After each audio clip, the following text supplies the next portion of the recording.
अस्सलामु अलैकुम वरहमतुल्लाहि वबरकातुह। सामईन, नाज़रीन और हाज़रीन, दिल और दिमाग इंसानी जिस्म के एक अहम आज़ा हैं। यानी किसी भी व्यक्ति के लिए, किसी भी इंसान के लिए जो इंसानी जिस्म होता है, ये दिल, ये दिमाग, ये इम्पोर्टेंट पार्ट हैं, ये इम्पोर्टेंट हिस्से हैं। दिल और दिमाग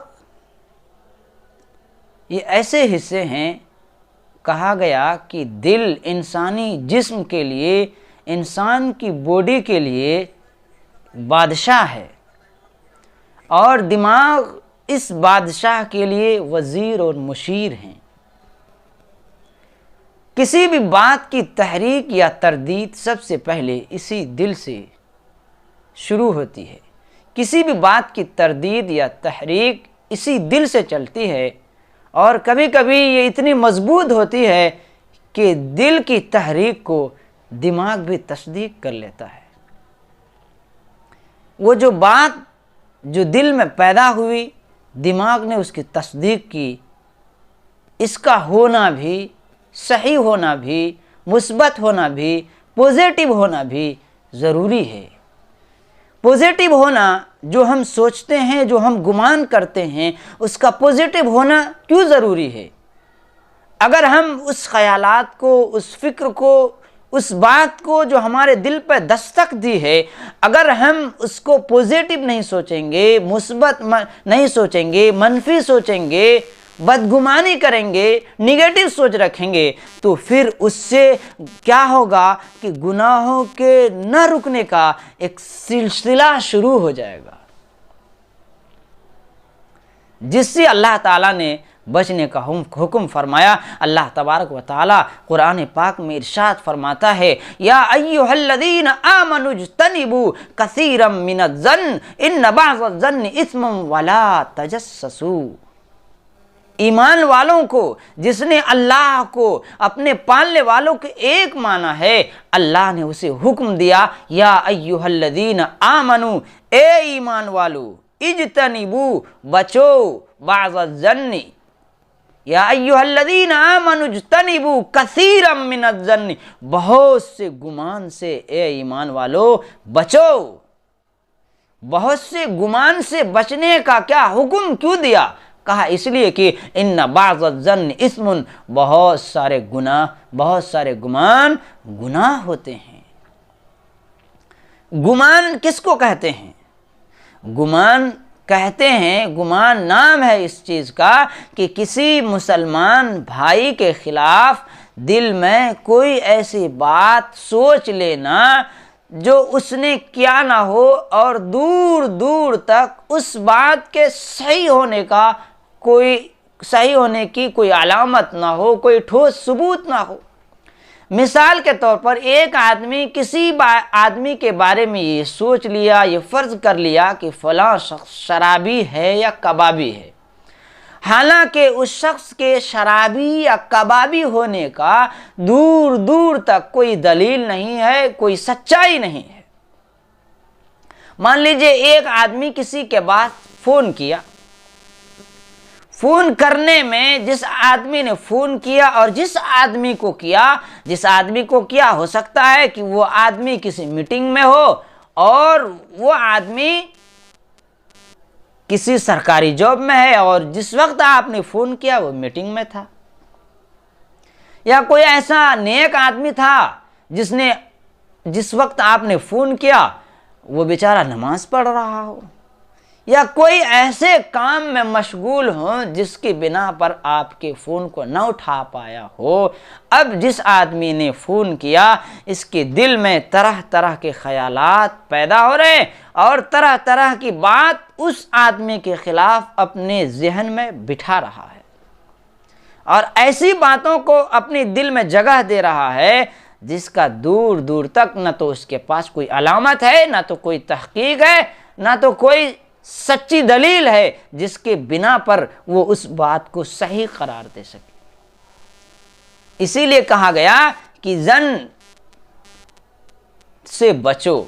अब ये आदमी ऐसे गुमान अपने दिल में बांध रहा है जिसका हकीकत से कोई सरोकार नहीं, इसलिए अल्लाह ने कहा कि तुम वो बातें न सोचो, यानी बदगुमानी न करो। किसी के दिल की बात को आप नहीं जानते हैं। इन्नल्लाह अलीमुम बिज़ातिस सुदूर, कि गैब की बातों को जानने वाला अल्लाह है जिसने इस ज़मीन और आसमान को पैदा किया। इसलिए मेरे मोहतरम बुजुर्गों और दोस्तों, बदगुमानी करने से इंसानों को मना किया गया। अब अगर एक इंसान बदगुमानी करता है तो फिर क्या होता है? जब एक इंसान किसी के खिलाफ दिल में कोई बात सोच लेता है तो फिर उसकी तहकीक में लग जाता है, उसकी छानबीन की शुरुआत कर देता है, उस बात को सही करने के लिए दलीलें ढूंढता है और वो ये कहता है कि मैं तो इस बात को सही करने के लिए छानबीन कर रहा हूं, कोशिश कर रहा हूं। तो कुरान ने कहा वला तजस्ससू, अब ये आदमी टोह लगाएगा, फिराक में रहेगा कि कोई ऐसी बात मिल जाए, तो ये फिराक में रहना, किसी की टोह में रहना, किसी की ताक में रहना, कुरान ने कहा वाला तजस्ससू, ये जासूसी है और जासूसी करना एक गुनाह है। जब इंसान जासूसी करेगा ऑटोमेटिक उसके दिल के अंदर क्या है? चुगलखोरी की अलामत पैदा हो जाएंगी, जिसे कुरान ने कहा वला यग़्तब बाज़ुकुम बाज़ा, कि एक दूसरे के खिलाफ चुगलखोरी न करो। चुगलखोरी क्या है? चुगलखोरी कोई ऐसी बात किसी मुसलमान भाई के पीठ पीछे करना जो वो सुनकर उसे ना पसंद करे, उनको बुरा मालूम हो, खा वो बात उस भाई के अंदर पाई जाती हो या ना पाई जाती हो। अब ये आदमी क्या है? गीबत में मुब्तला हो जाएगा। कुरान ने कहा कि गीबत करना किसी भाई का मुर्दार भाई का गोश्त खाना बराबर है।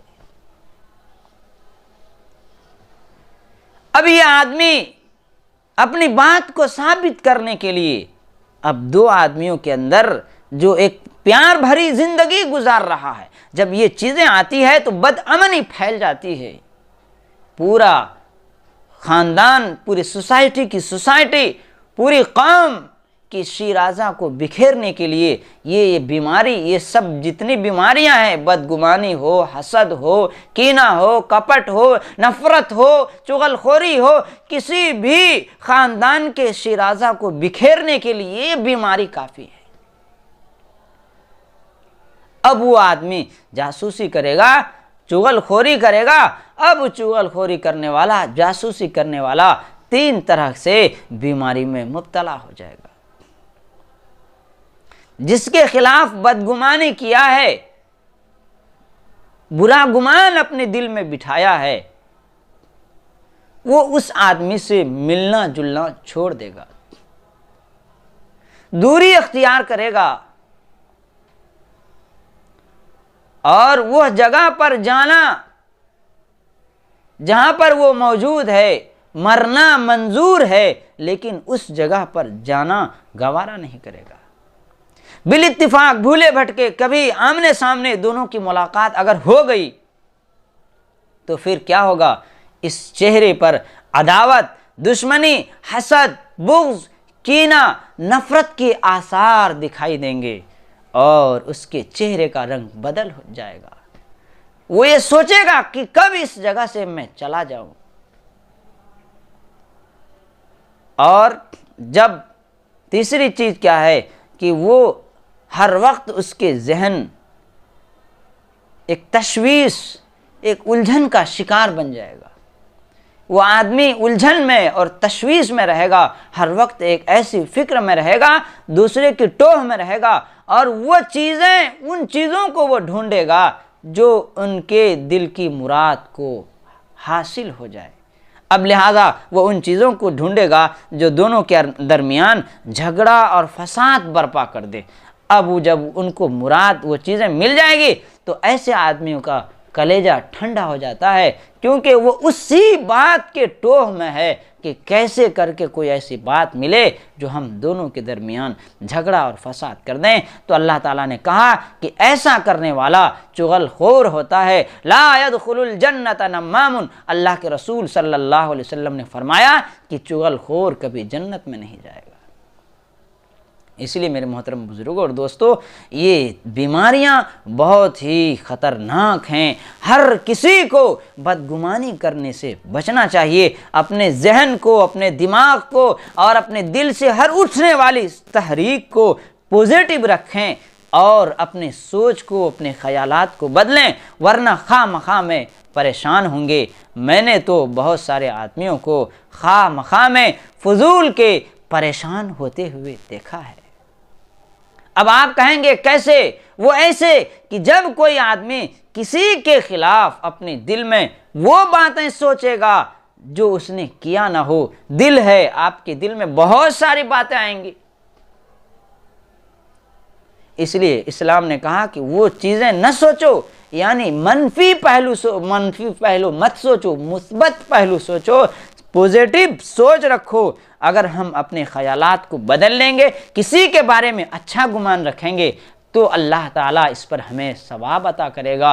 अगर हम किसी के भी बारे में बदगुमानी करेंगे तो ऑटोमेटिक उलझन के शिकार होंगे, जहन मुंतशिर हो जाएगा।